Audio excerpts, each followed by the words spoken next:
అయ్యయ్యో! ఎన్ని కష్టాలొచ్చినాయండి మనకి. గ్యాస్ దొరకట్లేదు. వంట గ్యాస్ దొరకడం చాలా కష్టమైపోయింది గదా! అందుకోసం అయితే నేనొక 10 చిట్కాలు చెప్తాను. ఇవన్నీ కూడా మా అత్తయ్య నేర్పినయే. మేము రోజు పాటిస్తామండి ఇవి. మాకు 4 మంత్స్ అవుతుంది గ్యాసు రన్నింగ్‌లో ఉంది.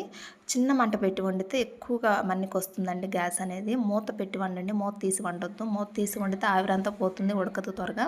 ప్రెషర్ కుక్కర్‌లో వండండి. కూరలు అలా ప్రెషర్ కుక్కర్‌లోనే బాగా వస్తాయి. బర్నర్స్ ఎప్పుడు క్లీన్‌గా పెట్టుకోండి. క్లీన్‌గా పెట్టుకుంటే ఎక్కువ రోజులొస్తుంది మంట బాగా వచ్చి. మంచిగా కూరగాయలన్నీ ముందే కట్ చేసుకొని పెట్టుకుంటే గ్యాస్ వెలిగించగానే ఏసేసుకోవచ్చు. ఈజీ అవుతుంది.